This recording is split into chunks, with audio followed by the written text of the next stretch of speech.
जय हिंद दोस्तों, रक्षित खन्ना के चैनल में आपका स्वागत है। दोस्तों कैसे हैं आप? उम्मीद करता हूं कि आप अच्छे होंगे। दोस्तों आज के इस वीडियो में मैं आपके लिए दो महत्वपूर्ण जानकारियां लेके आया हूं। सबसे पहली जानकारी मैं आपको दूंगा लाइफ सर्टिफिकेट के बारे में। दूसरी जानकारी मैं आपको दूंगा 8वें वेतन आयोग के टर्म ऑफ रेफरेंस के बारे में। सबसे पहली जानकारी मैं आपको दूंगा लाइफ सर्टिफिकेट के बारे में। एक छोटी सी एडवाइस मैं आपको दे रहा हूं। दोस्तों जैसा आपको बताया, आज है 1 नवंबर 2025, यानी आज 1 नवंबर है। तो दोस्तों आज से आप अपना लाइफ सर्टिफिकेट जमा करवा सकते हैं, चाहे तो स्पर्श में या फिर बैंक में। अगर आप स्पर्श के पेंशनर्स हैं तो दोस्तों आप डायरेक्ट स्पर्श में जमा करेंगे लाइफ सर्टिफिकेट, चाहे तो डिजिटल लाइफ सर्टिफिकेट जीवन प्रमाण एप्लीकेशन के थ्रू या फिर मैनुअल लाइफ सर्टिफिकेट एक फॉर्म भर के। दोनों ऑप्शन आपके पास है। आपका लाइफ सर्टिफिकेट स्पर्श में जमा होगा अगर आप स्पर्श से पेंशन ले रहे हैं। अगर आप बैंक के थ्रू पेंशन ले रहे हैं, सीपीपीसी से पेंशन ले रहे हैं या फिर डीपीडीओ से पेंशन ले रहे हैं या फिर ट्रेजरी से पेंशन ले रहे हैं, तो दोस्तों आपको अपनी पेंशन डिस्पेंसिंग एजेंसी जाना होगा, यानी जहां से आप पेंशन प्राप्त कर रहे हैं। अगर आप बैंक से ले रहे हैं पेंशन तो आप बैंक जाएंगे। अगर आप ट्रेजरी से ले रहे हैं, डीपीडीओ से ले रहे हैं, तो दोस्तों आप वहां जाएंगे। तो दोस्तों लाइफ सर्टिफिकेट जमा करना सुनिश्चित करें आज की तारीख से। अगर आप लाइफ सर्टिफिकेट जमा नहीं करते तो दोस्तों कहीं ना कहीं आपकी पेंशन रुक सकती है। तो दोस्तों मैं आपको एडवाइस दे रहा हूं कि सही समय रहते इसी महीने 30 नवंबर से पहले आप अपना लाइफ सर्टिफिकेट जमा कर दीजिए। फिर दोस्तों दूसरी जानकारी मैं आपको दूंगा 8वें वेतन आयोग के बारे में। जी हां दोस्तों, जैसा आपको बताया सरकार ने 8 सीपीसी के टर्म ऑफ रेफरेंस जारी कर दिए। अध्यक्षों की नियुक्ति हो गई, मेंबर्स की नियुक्ति हो गई। अब दोस्तों एक सवाल मैं आपसे करूंगा, फिर मैं आगे बढ़ूंगा। सवाल है, जब पे कमीशन बैठेगा, जब 8 सीपीसी पर काम करेगा, जब रिपोर्ट बनाएगा पे कमीशन, तो दोस्तों क्या वो अपने हिसाब से बनाएगा या फिर सरकार के कहने पर बनाएगा? यानी जैसा सरकार चाहेगी वैसा पे कमीशन काम करेगा 8 सीपीसी पे। जरा कमेंट करके आप बताइए, क्या ऐसा ही होगा? क्या पे कमीशन अपने ढंग से काम करेगा 8 सीपीसी पर या फिर सरकार के कहने पे? और दोस्तों ज्यादातर पेंशनर्स कहेंगे कि जैसा सरकार कहेगी वैसे ही पे कमीशन काम करेगा 8 सीपीसी पे, क्योंकि लास्ट में आखिरी मोहर सरकार की लगनी है। खैर वो बात अलग है। अब दोस्तों मैं मेन मुद्दे पर आता हूं। पे कमीशन काम करेगा 8 सीपीसी में 5 प्रमुख आर्थिक बातों को ध्यान में रखकर। जी हां दोस्तों, सरकार ने पहले ही टर्म ऑफ रेफरेंस में लिख दिया है कि पे कमीशन किन बातों को ध्यान में रखकर काम करेगा 8 सीपीसी में। अब दोस्तों सरकार ने जो बातें लिखी है वो लिखी है 5 प्रमुख आर्थिक बातें। जी हां दोस्तों आर्थिक बातें का मतलब क्या है कि पैसे को देखते हुए सरकार के पास कितना पैसा है, उसकी वित्तीय हालत ठीक है या नहीं है, इकोनॉमिक कंडीशन ठीक है या नहीं है, तो उसको आधार मानते हुए पे कमीशन काम करेगा 8 सीपीसी पर। तो दोस्तों इसकी पूरी जानकारी मैं आपको दूंगा, एक एक पॉइंट समझाऊंगा। साथ ही साथ दोस्तों भारत सरकार की वित्तीय हालत के बारे में भी बात करेंगे। क्या भारत सरकार की इकोनॉमिक कंडीशन अब ठीक है या फिर गलत है या फिर बहुत कम हो गई है, इसके बारे में भी जानकारी प्राप्त करेंगे आगे। तो दोस्तों ये सारी जानकारी मैं आपको देने वाला हूं पॉइंट वाइज, इसलिए दोस्तों वीडियो में आप शुरू से लेकर आखिरी तक बने रहेगा। वीडियो में आगे बढ़ने से पहले एक छोटी सी अपील मैं आपसे करूंगा, और अपील है चैनल सब्सक्राइब की। देखने में आया है कई ऐसे पुराने पेंशनर्स हैं और नए पेंशनर्स हैं जो वीडियो तो देख रहे हैं लेकिन अभी तक उन्होंने चैनल को सब्सक्राइब नहीं किया। ऐसे कितने पेंशनर्स हैं? 34.1%। तो दोस्तों मैं आपसे अपील करता हूं कि अगर आप पहली बार मेरे चैनल पे विजिट कर रहे हैं या फिर वीडियो आप पहली बार देख रहे हैं या फिर पहले से देखते आए हैं, अगर आपने अभी तक चैनल को सब्सक्राइब नहीं किया तो दोस्तों आप सबसे पहले वीडियो देखने से भी पहले आप सबसे पहले चैनल को सब्सक्राइब कर लीजिए, क्योंकि इस चैनल के माध्यम से आपको सटीक ऑथेंटिक जानकारियां ही दी जाएंगी। चैनल सब्सक्राइब करने के या फिर वीडियो देखने के आपको एक भी पैसे नहीं देने, सब कुछ आपके लिए फ्री में है। वीडियो देखना भी, चैनल सब्सक्राइब करना भी और मेरी हेल्प लेना भी। तो दोस्तों फटाफट आप चैनल को सब्सक्राइब कर लीजिए। चैनल का नाम है रक्षित खन्ना। चलते हैं दोस्तों, अब जानकारियों में आगे बढ़ते हैं। लाइफ सर्टिफिकेट के बारे में मैंने आपको जानकारी दे दी, अब मैं आपको जानकारी दे रहा हूं 8 सीपीसी के बारे में। यहां पे देखिए, पे कमीशन काम करेगा 8 सीपीसी में 5 प्रमुख आर्थिक बातों को ध्यान में रखकर। जी हाँ दोस्तों, भारत सरकार ने जब 8 सीपीसी के टर्म ऑफ रेफरेंस दी है तो दोस्तों उसमें कुछ बातें लिख दी कि पे कमीशन रिपोर्ट तो बनाएगा 8 सीपीसी की, लेकिन कुछ बातों को ध्यान में रखकर। अब दोस्तों जो भी बातें हैं ये सब आर्थिक बातें हैं, सब आर्थिक बातें, जिसे आप बोल सकते हैं कि सरकार के कहने पर काम करेगा पे कमीशन। जी हां दोस्तों फाइनल मोहर सरकार को ही लगानी है आगे चलकर। रिपोर्ट तो पे कमीशन बना देगा, रिपोर्ट तो तैयार कर देगा, लेकिन फाइनल मोहर सरकार ही लगाएगी। पीएम मोदी जी या फिर पेंशन मंत्री ही लगाएंगे, तब आपको 8 सीपीसी मिलेगा। अब दोस्तों यहां पे देखिए, 8वां वेतन आयोग वेतन और पेंशन संशोधन तय करने वाले 5 प्रमुख आर्थिक कारक। जी हां दोस्तों, जैसा आपको पता है 8 सीपीसी में पे कमीशन पेंशन भी बढ़ाएगा और वेतन भी बढ़ाएगा, सैलरी भी बढ़ाएगा, अलाउंसेस भी बढ़ाएगा, लेकिन कितनी बढ़ाएगा? क्या वो अपनी मर्जी से बढ़ाएगा या फिर सरकार के कहने पर बढ़ाएगा? आप जरा नीचे कमेंट करके बताइएगा। अब दोस्तों यहां पे देखिए, सबसे पहला पॉइंट है जिस आधार पे कमीशन काम करेगा 8 सीपीसी पर, वो भी सरकार के कहने पर, सरकार के दिए हुए टर्म ऑफ रेफरेंस के आधार पे। आर्थिक स्थितियां और राजकोषीय विवेक। जी हां दोस्तों, आयोग भारत की आर्थिक वृद्धि, मुद्रास्फीति और राजकोषीय स्थिति का मूल्यांकन करेगा। जी हां दोस्तों जब पे कमीशन बैठेगा, जब पे पेंशन सैलरी पे काम करेगा, अलाउंसेस पे काम करेगा, तो सबसे पहले पे कमीशन देखेगा भारत की आर्थिक स्थिति, जिसे हम बोलते हैं भारत की आर्थिक वृद्धि या फिर इन्फ्लेशन रेट, मुद्रास्फीति या फिर राजकोषीय स्थिति का मूल्यांकन, कि भारत की राजकोषीय स्थिति कैसी है। क्या जो रिपोर्ट बनाई जा रही है, क्या उससे भारत पे ज्यादा खर्चा तो नहीं पड़ेगा? क्या भारत सरकार पे पेंशन सैलरी बढ़ाने का खर्च उठा पाएगी?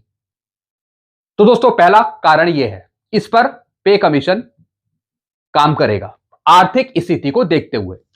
फिर दोस्तों विकास और कल्याण के लिए संसाधनों की उपलब्धता। जी हां दोस्तों, पैनल का कार्य सरकारी वेतन में वृद्धि और विकास परियोजनाओं तथा कल्याणकारी योजनाओं के लिए पर्याप्त धनराशि उपलब्ध रहना सुनिश्चित करने के बीच संतुलन बनाना है। जी हां दोस्तों, अब दोस्तों जो कल्याणकारी योजना है, या फिर जो विकास परियोजना है, या फिर जो वेतन में आपकी बढ़ोतरी होगी सरकारी कर्मचारियों की, या फिर पेंशनर्स की पेंशन में बढ़ोतरी होगी, तो दोस्तों जितनी बढ़ोतरी होगी उसका एक्सपेंडिचर देखना होगा। क्या वो एक्सपेंडिचर सरकार उठा सकती है? जितना एक्सपेंडिचर पे कमीशन बना के दे रहा है 8 सीपीसी पे, तो दोस्तों क्या वो एक्सपेंडिचर का खर्चा सरकार वहन कर सकती है, सरकार दे सकती है? चाहे दोस्तों उसमें कल्याणकारी योजनाओं हो या फिर दोस्तों कोई विकास परियोजना हो, यानी सब कुछ घुमा फिरा के पैसे पर बात।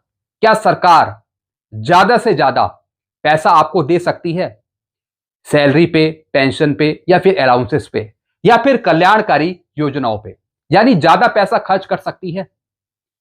तो दोस्तों विकास और कल्याण के लिए संसाधनों की उपलब्धता पर पे कमीशन ध्यान रखेगा, तो इसको भी इंक्लूड करेगा। गैर अंशदायी पेंशन का लागत भार। जी हां दोस्तों, गैर अंशदायी पेंशन का लागत भार का मतलब पुरानी पेंशन योजना के अंतर्गत आने वाले कर्मचारियों की पेंशन का पूरा भार अभी भी सरकार वहन करती है। जी हां दोस्तों वो पेंशनर्स कर्मचारी जो ओल्ड पेंशन स्कीम से जुड़े हैं, जी हां दोस्तों उसका खर्चा कौन कर रही है? सरकार कर रही है, जो ओल्ड पेंशन स्कीम से जुड़े हैं। जी हां दोस्तों, चाहे वो डिफेंस के कर्मचारी हो या फिर डिफेंस के पेंशनर्स हो या फिर सिविलियन हो, जो ओल्ड पेंशन स्कीम के तहत अपनी पेंशन लेते हैं, तो दोस्तों उसका खर्चा कौन वहन कर रहा है? सरकार कर रही है। 1 जनवरी 2004 से पहले केंद्र सरकार की नौकरी में शामिल हुए कर्मचारियों को अभी भी पुरानी पेंशन योजना के तहत पेंशन मिल रही है, जैसा मैंने आपको बताया, जो ओल्ड पेंशन स्कीम के तहत पेंशन ले रहे हैं। इसके अलावा सशस्त्र बलों के कर्मियों सहित कुछ अन्य विभागीय कर्मचारियों को अभी भी ओल्ड पेंशन स्कीम के अंतर्गत बने रहने की अनुमति है। आयोग को इस गैर वित्त पोषित दायित्व का सावधानी पूर्वक मूल्यांकन करना होगा। जी हां दोस्तों, यानी दोस्तों जब पे कमीशन बैठेगा, जब 8 सीपीसी पर काम करेगा, तो दोस्तों वो भी एक एक्सपेंडिचर बनाएगा, खर्चा बनाएगा कि कितनी ऐसी पेंशन और सैलरी बढ़ानी है जो ओल्ड पेंशन स्कीम के तहत पेंशनर्स कर्मचारी लेंगे, उसका भी खर्चा यहां पे कमीशन बनाएगा, यानी टोटल एक्सपेंडिचर। तो दोस्तों इस बात को भी पे कमीशन ध्यान रखेगा कि कितनी पे पेंशन सैलरी बढ़ानी है, और उसका फायदा पुराने पेंशनर्स को दिया जाना है जो ओल्ड पेंशन स्कीम के तहत पेंशन ले रहे हैं, तो उसका भी मूल्यांकन करेगा पे कमीशन। फिर दोस्तों राज्य सरकार के वित्त पर प्रभाव। जी हां दोस्तों, जो राज्य सरकार है उसके वित्त पर भी प्रभाव पड़ेगा। कैसे? चूंकि अधिकांश राज्य यद्यपि तत्काल नहीं केंद्रीय वेतन आयोग की सिफारिशों को अपनाते हैं, इसलिए 8वां केंद्रीय वेतन आयोग यह अध्ययन करेगा कि उसके प्रस्ताव राज्य सरकारों की राजकोषीय स्थिति को किस प्रकार प्रभावित कर सकते हैं। जी हां दोस्तों, जो राज्य की सरकार है वो एकदम से 8 CPC को लागू नहीं करेगी अपने राज्य में। सबसे पहले केंद्र सरकार की जो रिपोर्ट होगी उसको पढ़ेगी राज्य की सरकार।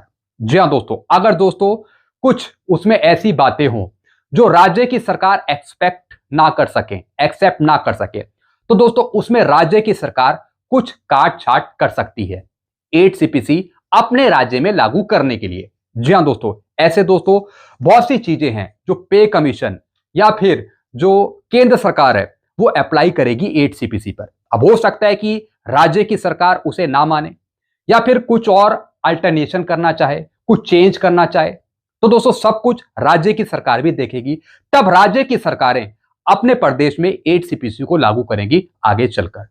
फिर क्या लिखा है दोस्तों? सार्वजनिक क्षेत्र के उपक्रमों और निजी क्षेत्र के कर्मचारियों के साथ समानता। जी हां दोस्तों, जो सार्वजनिक क्षेत्र के उपक्रम हो गए, जो दोस्तों PSU के कर्मचारी हो गए या फिर जो प्राइवेट सेक्टर में कर्मचारी काम कर रहे हैं, उनकी सैलरी की तुलना करी जाएगी सरकारी कर्मचारियों की सैलरी के साथ। जी हां दोस्तों, एक तरीके की दोस्तों तुलना करी जाएगी, डिफरेंस देखा जाएगा कि जो PSU या फिर जो कंपनी में काम कर रहे कर्मचारी उनकी सैलरी किस तरीके से है सरकारी कर्मचारियों की सैलरी की तुलना में। तो दोस्तों ये सारी चीजें आर्थिक चीजें हैं, पे कमीशन को सारी आर्थिक चीजें देखनी होगी भारत सरकार के पैसे को ध्यान में रखते हुए। अब दोस्तों सवाल सबसे बड़ा है, क्या पे कमीशन सबसे ज्यादा फिटमेंट फैक्टर आपको देगा? क्या पे पेंशन सैलरी सबसे ज्यादा बढ़ाएगा या फिर सबसे कम बढ़ाएगा? भारत सरकार के खजाने के अनुसार, उनके बटुए के अनुसार, उनके पैसे को देखते हुए। अब दोस्तों मैं आपको एक जबरदस्त रिपोर्ट समझाने वाला हूं कि भारत की आर्थिक कंडीशन अभी कैसी है। क्या राजकोषीय दबाव सरकार पे पड़ रहा है? भारत की राजकोषीय स्थिति कैसी है? आर्थिक स्थिति कैसी है भारत सरकार की? अभी आपको सब पता लग जाएगा, दूध का दूध पानी का पानी हो जाएगा। अब दोस्तों यहां पे देखिए भारत की आर्थिक स्थिति अभी और आगे की। जी हां दोस्तों, कुछ सालों में भारत की आर्थिक स्थिति कैसी होगी या फिर अभी भारत की आर्थिक स्थिति कैसी है? भारतीय अर्थव्यवस्था वर्तमान में नाम मात्र GDP के हिसाब से दुनिया का चौथा सबसे बड़ा मजबूत विकास, घरेलू सुधारों और बढ़ते निर्यात से प्रेरित होकर भारत की अर्थव्यवस्था में तेजी आई है। जी हां दोस्तों भारत की जो अर्थव्यवस्था है वर्तमान में वो बहुत अच्छी अर्थव्यवस्था है। जी हां दोस्तों, अगर आप इकोनॉमिक कंडीशन देखें तो दोस्तों भारत का जो स्थान है वो है चौथा स्थान। कुछ सालों में भारत सरकार जर्मनी को भी पीछे छोड़ देगा। जी हां दोस्तों, और तीसरे पायदान पे आ जाएगा। फिर आगे आने वाले सालों में फिर दोस्तों दूसरे स्थान पे आ जाएगा। तो इस टाइम भारत की जो फिस्कल कंडीशन है, आर्थिक स्थिति है, वो बहुत अच्छी है। अब दोस्तों यहां पे देखिए भारत की अर्थव्यवस्था में तेजी आई है पिछले कुछ सालों से। अनुमान है कि 2028 तक, यानी जब 8 CPC पूरी तरीके से लागू होगा 2027 में 28 में, तो 2028 तक भारत जर्मनी को भी पीछे छोड़ते हुए तीसरी सबसे बड़ी अर्थव्यवस्था बन जाएगा भारत देश, और सबसे तेजी से बढ़ने वाली प्रमुख अर्थव्यवस्था बन जाएगा भारत। प्रमुख संकेतकों में मजबूत सेवा निर्यात, डिजिटल लेन देन में वृद्धि, कम मुद्रास्फीति और बुनियादी ढांचे पर मजबूत पूंजीगत व्यय शामिल है, जो रोजगार वृद्धि और उत्पादकता में वृद्धि में योगदान करते हैं। जी हाँ दोस्तों, जो मुद्रास्फीति की दर है वो भी दोस्तों संतुलित है, अभी नीचे है। जो इन्फ्लेशन है वो सबसे ज्यादा नहीं है, मुद्रास्फीति की दर दर बाय दर कमी हो रही है। अब दोस्तों यहां पे देखिए वर्तमान स्थिति और विकास। जी हाँ दोस्तों, अब भारत का विकास किस चीज पर आधारित है और वर्तमान की स्थिति क्या है भारत की। अब यहां पे देखिए सबसे पहला पॉइंट है जीडीपी रैंकिंग। जी हाँ दोस्तों, अगर आपको भारत की स्थिति पता लगानी है तो सबसे पहले हम देखेंगे जीडीपी रैंकिंग। भारत की जीडीपी रैंकिंग क्या है। भारत नाम मात्र सकल घरेलू उत्पाद के आधार पर चौथी सबसे बड़ी अर्थव्यवस्था है और क्रय शक्ति यानी पीपीपी के आधार पर तीसरी सबसे बड़ी अर्थव्यवस्था है। जी हाँ दोस्तों, यानी भारत की जो जीडीपी रैंकिंग है वो अच्छी है, यानी भारत स्टैंड करता है फोर्थ पायदान पर या फिर तीसरे पायदान पे अर्थव्यवस्था के मामले में। फिर दोस्तों दूसरा है विकास दर, जिसे हम इंग्लिश में बोलते हैं ग्रोथ रेट। भारत विश्व की सबसे तेजी से बढ़ती हुई अर्थव्यवस्था है, जिसके 2025-26 तक 6.3% से और 6.8% के बीच रहने का अनुमान है। जी हाँ दोस्तों, जो ग्रोथ रेट है वो भी संतुलित है भारत देश का। दोस्तों ये मैं आपको इसलिए बता रहा हूं क्योंकि भारत सरकार हमेशा कहती है कि हमें अर्थव्यवस्था का लॉस हो रहा है, हमें राजकोषीय घाटा हो रहा है, हम 18 महीने का डीए का एरिया नहीं दे सकते।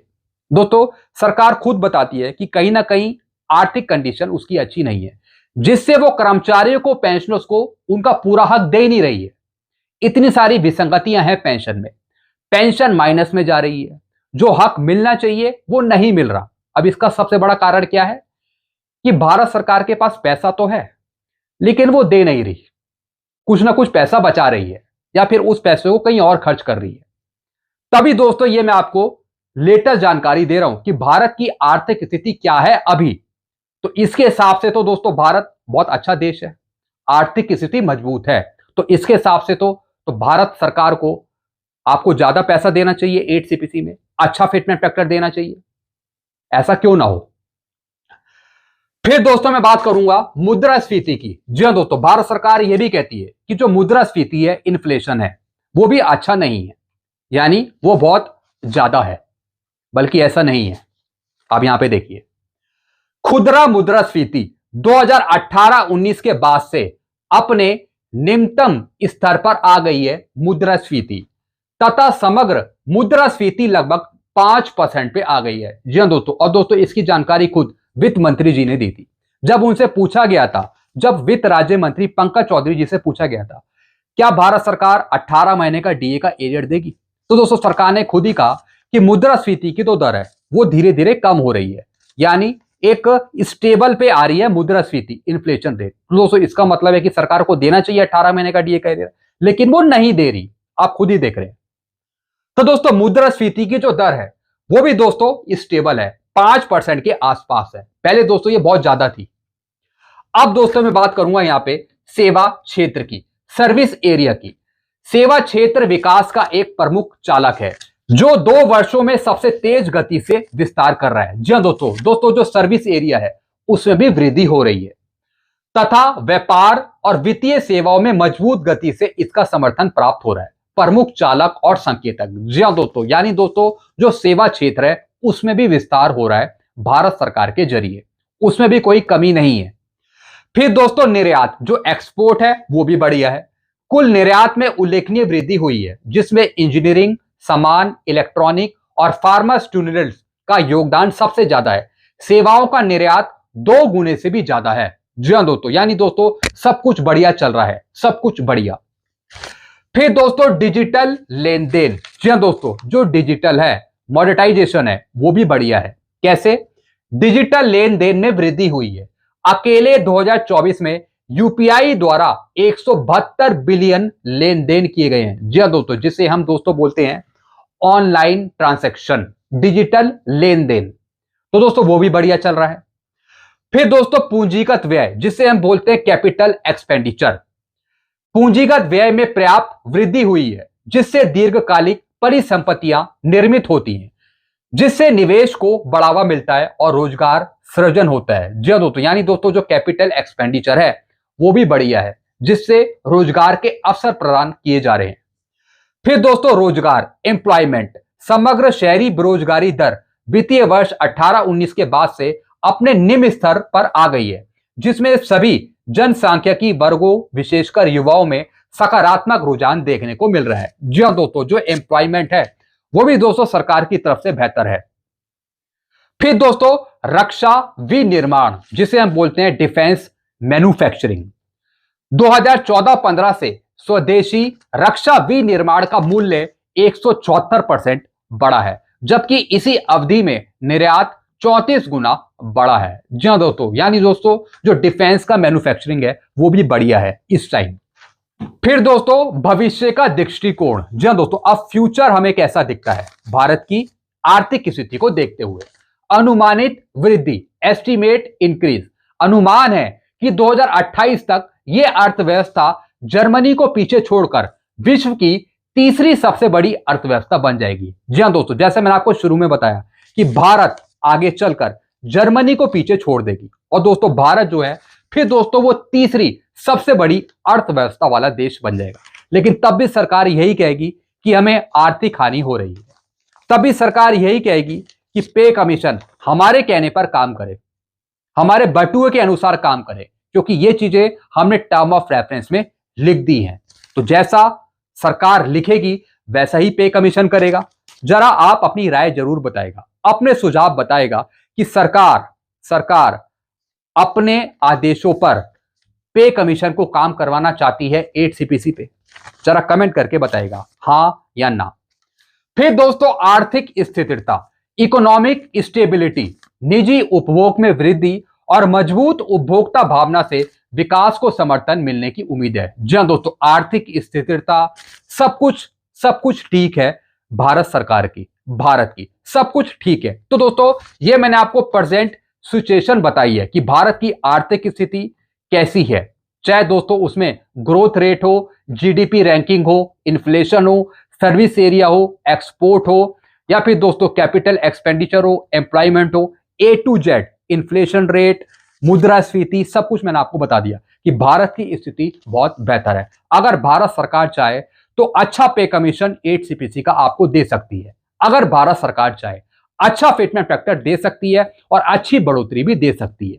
जी हाँ दोस्तों, क्योंकि दोस्तों सब कुछ अच्छा है, सब कुछ। अब बात अगर आपको देने की आए कर्मचारियों को, पेंशनर्स को, तो दोस्तों वो फिर भारत सरकार पे डिपेंड है। तो दोस्तों मैंने आपको ये जानकारी इसलिए दी है ताकि दोस्तों आप भी समझ जाएं कि भारत की आर्थिक स्थिति अच्छी है या फिर खराब है। जो मैंने आपको ये रिपोर्ट समझाई है, भारत की आर्थिक स्थिति बहुत बढ़िया है इस टाइम। तो दोस्तों आगे चलकर और बेहतर हो जाएगी 2027-28 में, जब 8CPC भारत सरकार आपको देगी। तो दोस्तों मैं चाहता हूं कि जिस तरीके से भारत की आर्थिक स्थिति अच्छी चल रही है, तो दोस्तों उसको देखते हुए 8CPC आपको बेहतर तरीके से दिया जाए, यानी फिटमेंट फैक्टर ज्यादा दिया जाए और पेंशन, पे, सैलरी वो भी आपकी अच्छी खासी बढ़े। क्योंकि दोस्तों पैसे की कमी नहीं है, पैसे की कमी नहीं है। सरकार ने आपको 18 महीने का डीए का एरियर इसलिए नहीं दिया क्योंकि उस टाइम राजकोषीय घाटा हो रहा था, जैसे कि सरकार बताती है। लेकिन दोस्तों अब तो स्थिति बहुत बेहतर है, आपको सब कुछ संतुलित है। तो दोस्तों 18 महीने का डीए का एरियर भी देना चाहिए और 8वें वेतन आयोग भी सही तरीके से देना चाहिए। ज्यादा पे, पेंशन, सैलरी बढ़नी चाहिए, फिटमेंट फैक्टर भी अच्छा खासा होना चाहिए, क्योंकि दोस्तों सब कुछ बढ़िया है, मैंने आपको समझा दिया। बाकी देखेंगे कि पे कमीशन क्या रिकमेंड करता है, पे कमीशन क्या देता है रिपोर्ट 8CPC की। तो दोस्तों मुझे तो यही लगता है कि जैसे सरकार ने टर्म ऑफ रेफरेंस में लिखा है वैसे ही पे कमीशन काम करेगा। बाकी आपके अपने विचार क्या है, आप नीचे कमेंट कर सकते हैं। बाकी दोस्तों फाइनल अप्रूवल मोदी जी को ही देनी है आगे चलकर। भले ही पे कमीशन ज्यादा ही फिटमेंट फैक्टर क्यों ना दे, लेकिन सरकार अपने बटुए के हिसाब से आपको देगी, जैसा आपको पता ही है। तो दोस्तों बस यही जानकारियां थी जो मैं आपके सामने लेकर आया था। ऐसी बेहतरीन जानकारियां आपको मिलती रहेंगी इस चैनल के माध्यम से। बाकी आपके अपने विचार क्या हैं, सुझाव क्या हैं, आप नीचे कमेंट कर सकते हैं। वीडियो को मैं खत्म करता हूं। चैनल को आप सब्सक्राइब कर सकते हैं और वीडियो को शेयर करना मत भूलिएगा। चैनल का नाम है Rakshit Khanna. Thank you so much.